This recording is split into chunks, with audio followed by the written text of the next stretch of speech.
Kita lanjut.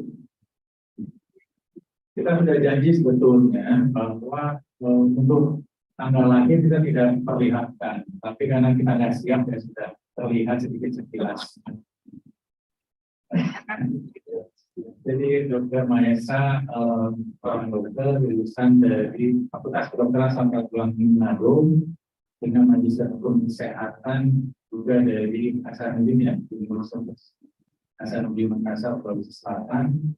Sekarang sedang menempuh pendidikan doktoral pasca sarjana di Universitas Islam Negeri Syarif Hidayatullah Jakarta.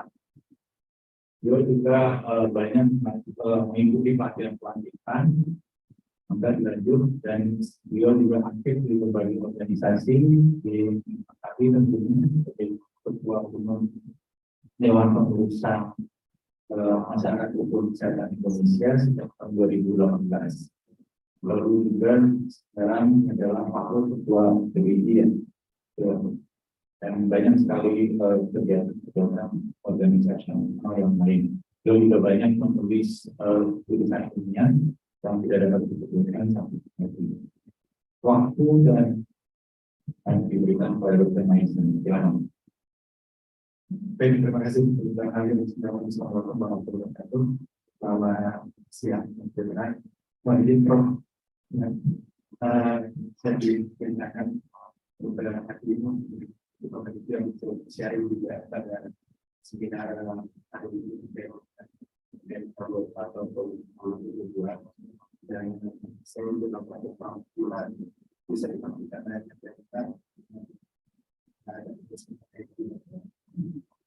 jadi kalau ditanya bukan lulusan paling apa yang terakhir, kalau kita mendorong ada pengaturan terkait dengan KPI reform karena dari disampaikan juga dari 2009 dengan jadi diri itu lama sekali dan didorong adalah tersendiri. Kalau sekarang itu tapi secara substansi sekali dulu. Kita akan bahas secara substansi sekian. Ya, ini beberapa penelitian terkait dengan terjadinya kematian akibat kesalahan penulisan akademik di beberapa negara. Penelitian yang menghubungkan secara langsung kesalahan penulisan akademik dengan penyebab itu bisa dilakukan penelitian ada kalau di kita nggak ada tertulis penelitian, bahkan di US jadi ada mengatakan bahwa penyebab error itu bukan terbesar.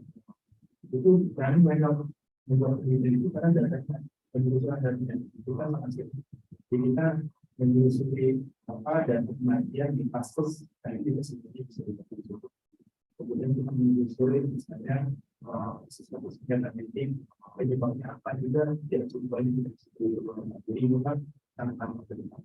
Walaupun memang di dalam tubuh kita ada beberapa bukti tidak secara bisa mendapatkan kondisi secara nasional tentang kondisi jadi game tersebut banyak masalah. Bahkan dan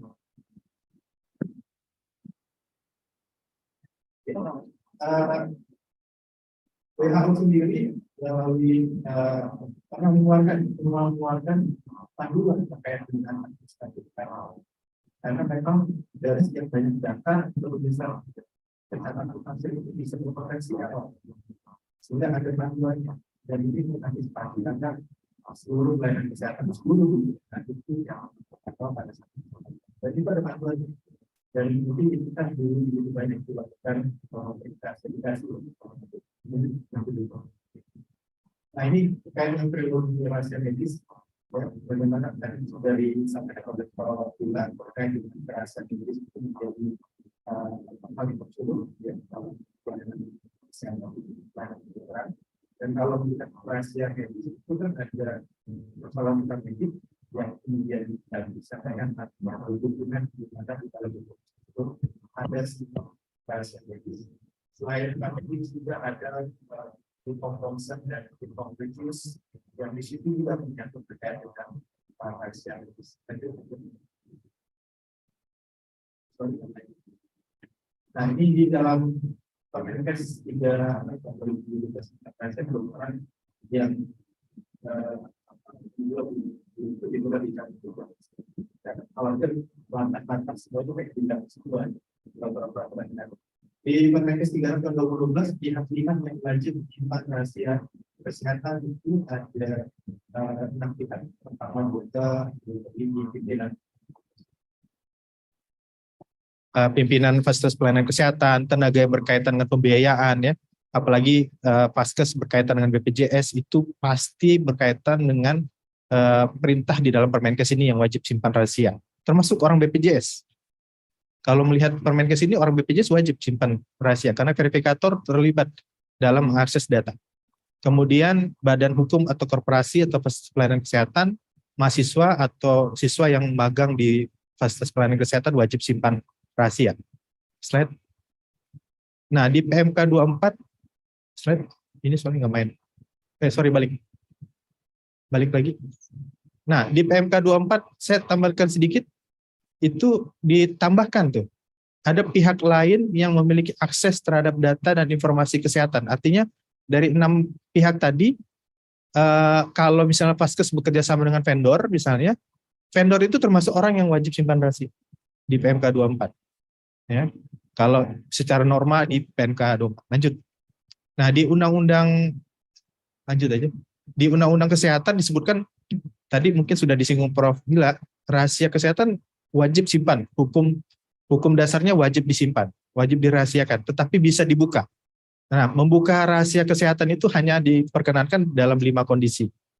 Pertama karena perintah undang-undang, tapi ada persyaratan, yang merah-merah itu ada persyaratan walaupun ada perintah undang-undangnya, kemudian perintah pengadilan, izin yang bersangkutan, kepentingan masyarakat, contohnya pada saat situasi pandemi kemarin, ya rahasia itu bisa dibuka. Tapi ada catatan lanjutnya. Jadi jangan dipikir membuka rahasia itu orang bisa seenaknya aja langsung ngomong ke publik ya, karena Permenkes 36 tahun 2012 tadi kan menyangkut tentang mekanisme membuka rahasianya. Termasuk pasien-pasien COVID itu nggak bisa semena-mena dokter langsung ngomong, oh di rumah sakit saya ada tuan A positif COVID, itu tidak diatur seperti itu di dalam Permenkes, ada mekanisme. Kemudian ada kepentingan orang tersebut. Jadi hukum dasarnya rahasia tapi bisa dibuka dengan kondisi tertentu. Lanjut. Nah, ini sama seperti yang Prof. Vila sampaikan tadi. Ketika munculnya PMK 24 ini, judul PMK-nya rekam medis ya. Tetapi kok isinya semuanya rekam medik elektronik. Kalau isinya rekam medik elektronik semua dan kemudian ada pasal yang menyebutkan mencabut PMK 269, itu bagaimana pengaturan tentang rekam medik yang non elektronik? Ya, yang tadi disampaikan Prof. Vila masih berjalan. Bahkan di rumah sakit saya ada sebagian masih berjalan rekam medik konvensional itu. Terus tentang kewajiban di tahun 2023, pertanyaannya bagaimana kesiapan? Saya sempat diskusi dengan tenaga ahli Kementerian Kesehatan. Saya tanya, Kementerian Kesehatan sudah melakukan telaah belum kesiapan semua Faskes terkait dengan penerapan rekam medik elektronik? Karena bisa dibayangkan rumah sakit saya saja misalnya ketika akan transformasi ke rekam medik elektronik itu perlu effort. Kita perlu investasi. Tidak hanya dari sisi aplikasi, storage dan lain-lain. Bayangin bisa kabel aja harus dirubah, Dr. Nabil. Kabel internet yang kami pakai 10 tahun yang lalu udah nggak capable lagi dengan aplikasi atau sistem yang terbaru. Jadi tidak mudah untuk menyiapkan itu. Dan bisa dibayangkan kalau Faskes-Faskes yang memiliki keterbatasan. Jadi itu pertanyaan besarnya, apakah memang sanggup di tahun 2023? Kalau misalnya ternyata di tahun 2023 banyak Faskes yang tidak bisa menerapkan rekam medik elektronik, apa lanjutannya? Seperti apa? Ya, apakah kemudian tiba-tiba langsung diputus kerjasamanya dengan BPJS gara-gara tidak pakai RME? Nah itu jadi problem lagi ya. Slide. Nah ini definisi rekam medik elektronik di tahun 2008, kemudian direvisi di PMK 24 tahun 2022. Memang ada definisi rekam medis, ada definisi rekam medik elektronik ya. Lanjut aja. Nah ini jadi problem juga nih. Di PMK 269 itu diatur Ketika misalnya PMK 269 dicabut, ini gimana pengaturan tentang sekurang-kurangnya ini? Apakah nanti kemudian Vaskes boleh menulis di rekam medik lebih kurang dari ini perintah di 269? Kan jadi masalah. Padahal bunyi PMK 269 sekurang-kurangnya, walaupun faktanya banyak rekam medik isinya kurang dari ini. Padahal PMK 269 menyatakan sekurang-kurangnya. Jadi harusnya nggak boleh kurang dari ini kan, catatan di rekam medik, walaupun fakta kurang. Nah ketika 269 dicabut, saya khawatir justru nanti pencatatan menjadi masalah, lebih kurang dari ini. Sehingga informasi-informasi tentang pasien itu kita sulit bisa menimbulkan error juga. Tadi yang disampaikan di slide pertama. Lanjut. Nah ini kami melihat pelaksanaan RME yang saat ini existing di beberapa Vaskes, itu ada yang RME-nya dibangun oleh Vaskes itu sendiri, tapi dia harus mengeluarkan effort, storage dia harus bangun sendiri, kemudian maintenance dia lakukan sendiri. Tapi dia juga bisa menggunakan PSE, penyelenggara sistem elektronik. PSE itu bisa pihak ketiga, bahkan bisa Kemenkes juga. Kemenkes menyediakan. Bahkan kita tahu ada SIM RS yang di-develop oleh Kemenkes. Walaupun ketika kami tanyakan SIM RS-nya sudah bridging belum dengan BPJS? Belum, rupanya. Belum bridging. Jadi yang menggunakan SIM RS-nya Kementerian Kesehatan belum banyak. Karena banyak kan pengennya bridging dengan Kemenkes. Nah, yang jadi catatan di PMK 24 itu disebutkan bahwa PSE itu harus rekomendasi dari Kemenkes. Pertanyaan banyak pihak, sekarang semua PSE yang dipakai oleh rumah sakit sudah dapat rekomendasi belum dari Kemenkes? Terus apakah Kemenkes mampu untuk mentelaah semua PSE yang ada? Ya, itu jadi pertanyaan. Terus kemudian sekarang data-data itu semua sudah terbridging dengan BPJS. Data-data ini kan semua terbridging dengan BPJS. Pertanyaannya, apakah BPJS juga berhak menyimpan data itu? Nah, itu pertanyaan Dr. Nabil. Belum lagi sekarang bermunculan platform-platform kesehatan yang juga menyimpan data pasien di situ. Ya, menyimpan data pasien. Itu pertanyaannya bagaimana tuh? Apa kewenangan dan batasan mereka mengelola data kesehatan berdasarkan peraturan yang ada saat itu? Itu banyak muncul pertanyaan di situ. Lanjut. Izin Prof, ini sebenarnya rekam medik elektronik ini tesis saya tahun 2011, Prof. Judul tesis saya itu rekam medik elektronik sebagai alat bukti di pengadilan perdata. Kesimpulannya, karena ada kekosongan hukum saat itu, tidak ada pengaturan rekam medik elektronik, sehingga ketika menghadirkan itu di pengadilan, itu menjadi kendala, karena hakim pasti mempertanyakan keabsahan sebuah rekam medik elektronik. Itu jadi catatan saya. Karena di Undang-Undang ITE menyebutkan bahwa semua sistem elektronik di negara ini itu ada persyaratannya di Undang-Undang ITE. Artinya kalau Anda membangun sebuah sistem elektronik, Undang-Undang ITE berhak mengatur itu.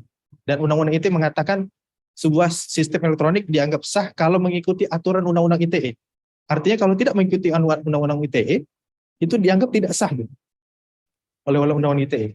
Dan Undang-Undang ITE menyebutkan ada 5 syarat minimum. Salah satunya adalah persoalan melindungi ketersediaan, keutuhan, keotentikan, kerahasiaan, keteraksesan, dan lain-lain. Terus kemudian di Undang-Undang ITE disebutkan bahwa untuk menjamin keamanan sebuah sistem elektronik, itu ada sertifikasinya. Nah itu problem juga tuh. Problem lagi. Terus kemudian di Undang-Undang ITE disinggung tentang tanda tangan elektronik. Kita kalau bicara tentang rekam medik, tentu ada tanda tangan kan? Apakah tanda tangan dokter, apakah ada tanda tangan pasien, itu kan disinggung tanda tangan. Pertanyaannya, apakah tanda tangan di rekam medik mengikuti Undang-Undang ITE atau tidak? Karena kalau kita mengikuti Undang-Undang ITE, hanya ada 2 mekanisme di situ. Pertama, tanda tangan dengan model PIN. Apakah semua pasien punya PIN? Enggak punya PIN. Atau yang kedua, diatur dengan tanda tangan elektronik yang didaftarkan. Nah, ini yang kami harus sampaikan. Tanda tangan elektronik itu ternyata pemahaman kita dulu salah. Kita pikir dengan kita bikin tanda tangan di sebuah layar monitor, kemudian tersimpan tanda tangan itu disebut tanda tangan elektronik. Ternyata bukan itu yang dimaksud di Undang-Undang ITE. Tanda tangan elektronik yang dimaksud di Undang-Undang ITE itu adalah tanda tangan yang didaftarkan ke Badan Cyber. Pernah lihat sebuah dokumen keluar tidak ada tanda tangan, cuma ada nomor-nomor dan QR code dan nomor-nomor. itu ternyata harus didaftarkan dulu. Dan ternyata proses mendaftarkan itu, mendaftarkan tanda tangan elektronik itu tidak mudah ternyata. Tidak mudah itu. Karena BSN, Badan Cyber Nasional, harus memastikan dulu sistem elektroniknya aman atau tidak. Kemudian nanti dia akan mendaftarkan satu persatu yang memiliki tanda tangan elektronik. Jadi prosesnya panjang. Sehingga kami melihat kalau memang ini akan dielektronisasikan dan akan mengacu pada Undang-Undang ITE sebagai undang-undang yang membuat catatan bahwa sebuah sistem itu absah atau tidak, bahkan di undang-undang ini disebutkan dokumen elektronik itu dinyatakan sah atau tidak, itu harus mengikuti undang-undang ini. Itu. Anda bisa bayangkan sebuah dokumen, kan rekaman elektronik kan dokumen. Dokumen ketika misalnya akan dijadikan alat bukti misalnya, pasti hakim akan menanyakan dulu, ini gimana? Tolong yakinkan saya sebagai hakim bahwa dokumen ini sah, absah. Nah, itu. Kalau kami catatannya adalah pertama, si hakim harus diyakinkan sistem tersertifikasi, tapi tidak hanya itu. Si hakim bisa jadi minta ahli. Ya, jadi akan panjang jadinya. Ya.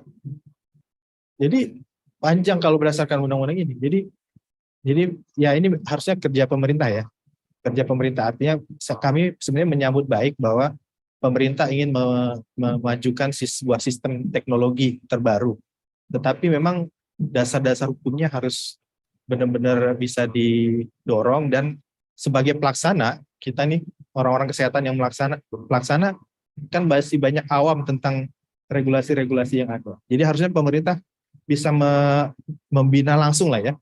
Ya, ketika sebuah Vaskes menerapkan elektronik itu batasan-batasannya seperti apa, dan seperti apa dokumen elektronik itu diakui berdasarkan peraturan perundang-undangan. Lanjut. Nah, itu baru bicara tentang teknis. Kita belum bicara data kesehatan di kita ini dikumpulin di mana. Di beberapa negara sejak tahun 2020, data kesehatan setiap individu itu diatur dengan undang-undang. Di Korea Selatan, data kesehatan setiap individu di negara Korea Selatan disimpan oleh NHS, semacam badan asuransinya Korea Selatan. Di beberapa negara disimpan oleh Kementerian Kesehatan, jadi storage-nya itu di bawah kendali Kementerian Kesehatan. Ada lagi negara yang storage-nya disimpan oleh Kementerian Kominfo-nya. Di kita di mana coba, Dr. Marta? Data kesehatan kita itu disimpan di mana sih? Di masing-masing rumah sakit? Atau di BPJS? Atau di Kementerian Kesehatan? Enggak, belum diatur. Jadi kalau misalnya nanti kita menanyakan di mana sih data kesehatan setiap individu yang benar-benar valid dan itu diketahui oleh banyak orang bahwa data saya di sini, itu kita belum punya regulasinya. Belum ada. Dan ini kami dorong dalam setiap pertemuan kami dengan Kementerian Kesehatan, dengan baru-baru juga dengan Kominfo, karena kita ada semacam grup untuk membuat regulatory sandbox. Itu sebuah payung hukum khusus, karena memang banyak sekali kekosongan hukum terkait dengan pengelolaan data kesehatan. Kita mendorong ada regulatory sandbox, Dr. Nabil. Dan itu kita komunikasi dengan beberapa kementerian, ini harus cepat geraknya.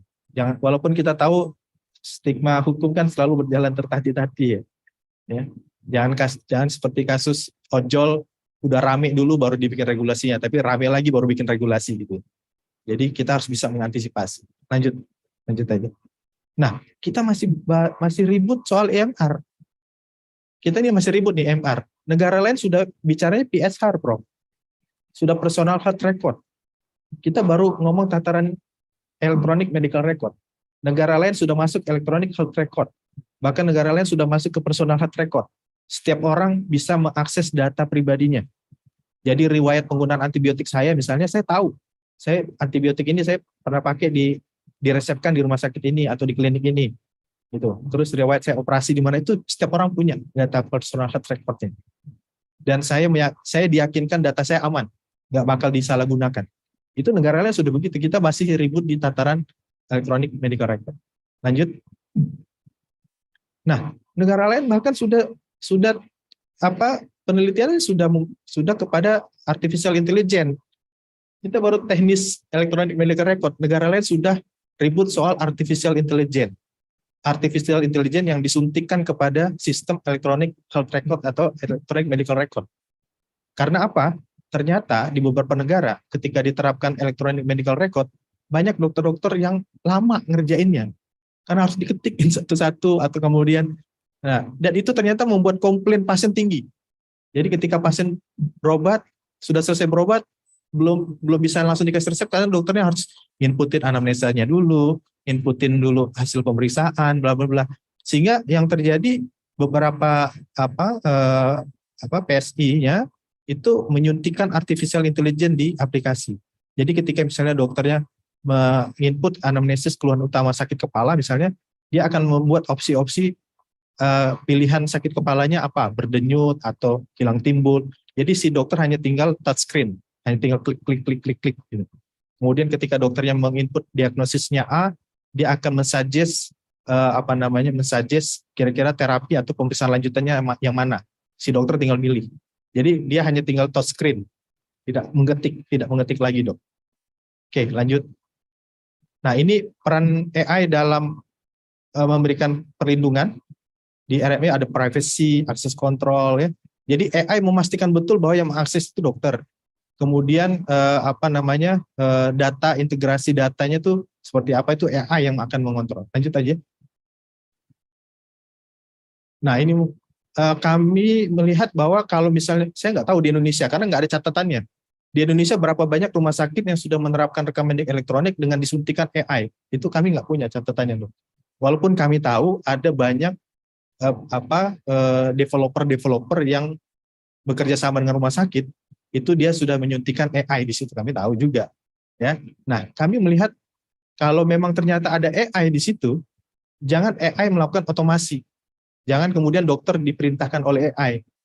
Oh, Anda diagnosis ini, Anda harusnya kasih obat ini. Nah, itu memerintahkan dokter tuh. Harusnya dokter yang disuggest, bukan dokter diperintah, ya. Lanjut aja. Nah, ini ada potensi, Prof. Ini kami baru dapat informasinya. Kaitannya dengan BPJS. Jadi, ternyata ada suntikan AI yang bisa mensuggest modifikasi coding. Itu. Jadi, antara primary dengan secondary, itu bisa kalau misalnya dia secondary-nya jadi primary, rupiahnya jadi berapa, itu terjadi simulasi itu menggunakan artificial intelligence. Dan ini ternyata sudah dicium oleh KPK dan Kejaksaan. Oke, lanjut. Ini sanksi tadi udah Prof. Wila udah sampaikan, sengaja tidak membuat rekam medik jadi masalah, membuka rahasia medik bermasalah, ya. Atau misalnya memasukkan data di rekam medik itu nggak sesuai dengan apa yang diperiksa, itu juga bermasalah, ya.